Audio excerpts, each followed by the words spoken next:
Hi, this is Sweet Life and I'm Natasha, back at it with tips and insights from my visit to World of Coca-Cola in Atlanta. World of Coca-Cola is a museum focused on the history of the Coca-Cola company and its best-known product, Coca-Cola. Created by John Stiff Pemberton, a pharmacist and veteran of the Confederate Army, Coca-Cola is not just a popular soft drink, but also one of the world's most famous brands. Located at the northern end of Centennial Olympic Park in Pemberton Place, World of Coca-Cola is surrounded by several other tourist attractions. When I visited in December of 2002, the museum was doing timed entry with the last entry time at 3 p.m. and the museum closing at 5. This might have changed, so check the website before visiting, especially if you plan to purchase tickets on site. You can walk through in about an hour and a half to 2 hours, but give yourself time to leisurely explore. The gift shop is quite large and contains an extensive collection of Coca-Cola souvenirs and memorabilia. Parking is available at the World of Coca-Cola parking garage for $17 per vehicle, but unless you're visiting with small children or individuals with mobility issues, I recommend parking on the street and walking to the attractions, which should be a fraction of the cost.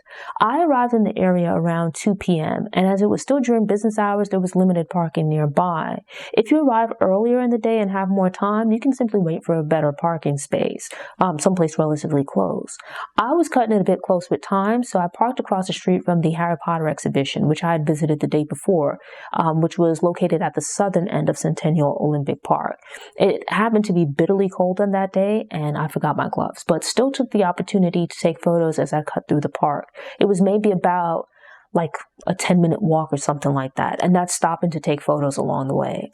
I also took photos in Pemberton Place, out in front of World of Coca-Cola, and waited until I arrived at the museum's entrance to try to purchase tickets.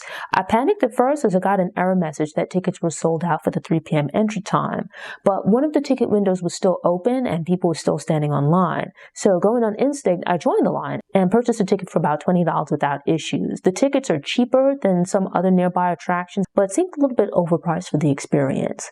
When I visited the website in February to prepare for making this video, there was a package where you could purchase 4 tickets for $50 plus tax, which works out to about, $12.50 per ticket, which I think is actually a good deal. I enjoyed my visit, but a range of $10 to $15 for ticket tiers would be a fairer price range. Again, check the website before visiting and look at the left toolbar of the ticketing page for deals. You can also try searching for deals via Google. So you'll be given a postcard at the museum's entrance and can have your picture taken. There are also other opportunities to have your photo taken as you move through the museum. So be sure to hold on to the postcard as staff will ask for the card so they can associate photos from your visit with your account. There are then photo kiosks near the gift shop's exit where you can buy packages of prints. I used my DSLR and phone to take photos throughout the visit, so I didn't purchase any, but remember them being priced for tourists. I visited during the holiday season, and so the place was dressed up for the holidays.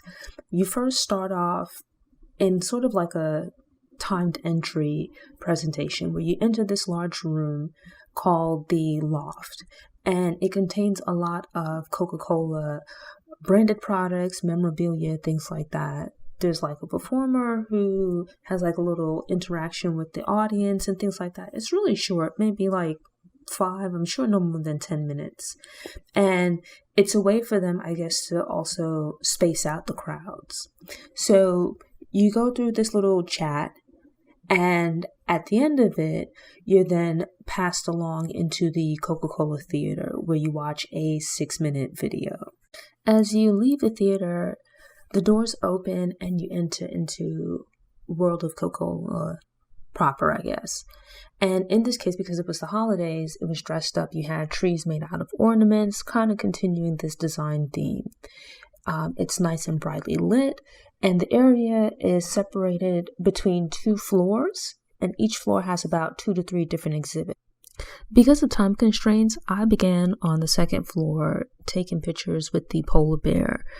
It's cute, but creepy because it's hunched over and the eyes move around kind of weird, but it's a good photo op. I headed back downstairs, and because the line for the vault was long, I went ahead and started with milestones of refreshment. I would say that this is probably the main part of the museum, in the sense that it provides the most insight into the history of Coca-Cola as a product and also how the brand and company developed, how it grew over time. There's information about how it expanded as far as how it was introduced into other countries, distributed around the world, as well as like information about its marketing, decisions that were made about how it would be promoted, how they would increase brand awareness, as well as the significant decision to separate the syrup from the like the water base. And as part of that, how you then have Coca-Cola and like the bottling company, these different plants around the world. And so with that, you get some insight into how with these different, if you think of them as franchises, how they produce different variations of the bottles, of the product as far as the beverage, their promotions, how they delivered the product, how they expanded their coverage area, and really just how the company grew over time. And so with that, it's really told through memorabilia. I was really surprised by just the sheer volume of random products. I remember when I was a kid, I don't remember where it came from, but once seeing this Coca-Cola catalog, and it had like cups and t-shirts and like bottle openers and things like that. But to actually see this stuff in person, like just this randomness, was really interesting to get some insight into how in the early years the product was produced, as far as how they capped the bottles, how they transported them. Really, really informative. I think this is like the way that the information was presented is actually quite interesting.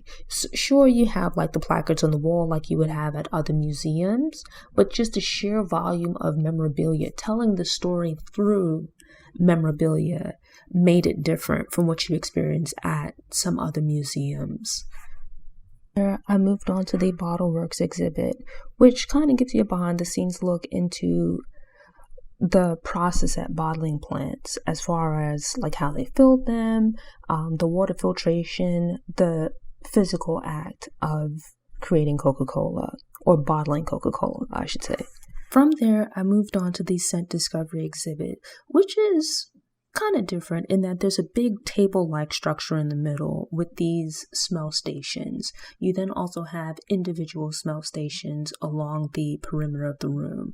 And basically what you do is you walk up to these boxes, and they have like a area where you put your nose and like a little pump, and you squeeze that and you get a little puff of the scent. If you think of like those old-fashioned perfume bottles, some of them smell really great, others not so much. The exhibit was open at the time that I visited in December, but when I visited the website, it said that it was closed for seemingly renovations, but it should reopen in March. If you're planning to visit after that time, you should be able to visit then. There was also a pop culture exhibit, but it wasn't one of my favorites, so I spent maybe just a few minutes in that exhibit and just walk back out. My favorite exhibit was The Vault, in part because I like espionage, I like, things with spies and whatnot, bank heists and all that kind of stuff, and the exhibit fully fit that.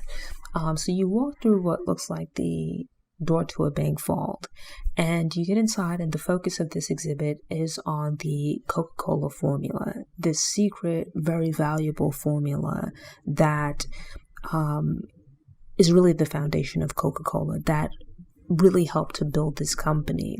And as part of that, this thing of its origins as having been created by a pharmacist. So when you get into the exhibit, when you first get into the first part of it, it's sort of set up like a bank vault. But when you get further in, it looks like an old-fashioned pharmacy, as there's focus on the mixing and blending of the ingredients and what those might be. It's just really cool. Like you have like lights flashing and whatnot. I like this. This was my favorite part of the museum. I would say even more than later on in the museum when you get to actually taste different products. I like the whole setup of it. I thought it was really cool. Just the physical space again. So my second favorite exhibit was the Taste It Room, and that's actually the last exhibit that you go into as you exit through there. And pretty much in this exhibit, there are like stations around the room, and each one has multiple soda dispensers.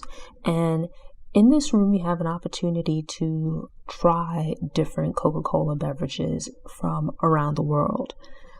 At the far end of the room, there's actually like the Coca-Cola freestyle machines, which I'm not sure if you have them in other parts of the country, but I know a lot of places here in Atlanta, you have them where pretty much it has like a touch screen. You can mix your own soda. It has like the capability to make a lot of different flavors. Now, I don't like things that are overly sweet or very sweet.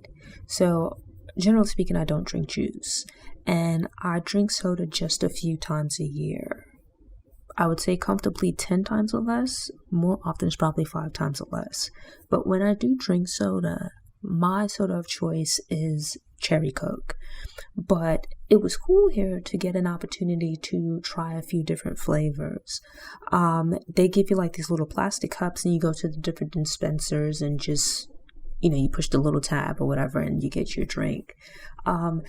There was like a pineapple Fanta, I think it was, from Greece that was pretty good, as well as I think like a red plum soda from China. And so those were okay.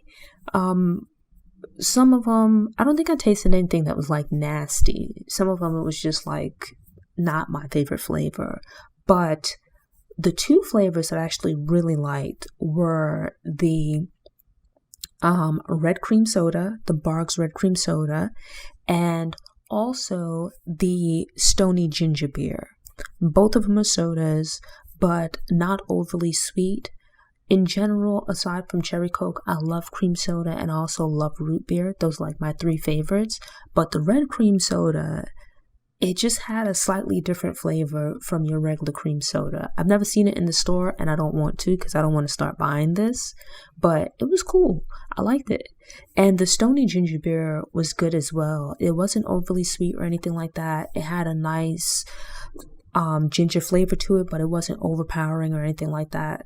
Of everything that I tried, those 2 were my favorites. The only thing that I would say is that given the size of the room, you have a bunch of these different tasting stations set up, but most of them had like the same flavor. So it was more to offer people an opportunity to try those different flavors. But if it's like, let's say 5 different stations positioned around the room, most of them had the same flavor. It wasn't like each one of the 5 had 8 or 10 different flavors. It was like the same thing repeated at the stations, but still a cool opportunity to try some flavors from elsewhere. I didn't even bother with the freestyle machine. I just got like little cups of the ginger beer and the red cream soda that I liked, and that was enough for me. Most museums, you exit through the gift shop. In this case, it's a rather fair size and extensive gift shop.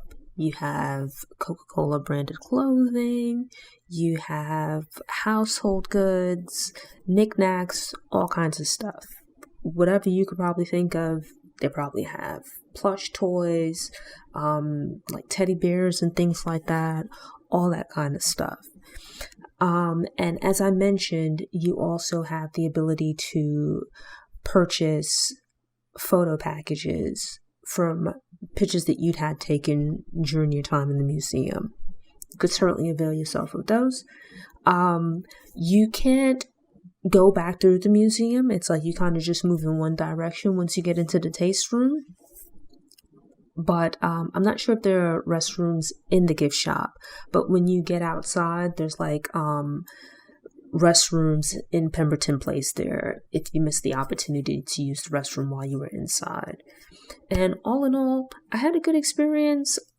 I think it's one of those places where you go once. I don't think I'd ever need to go again, but it was pretty cool.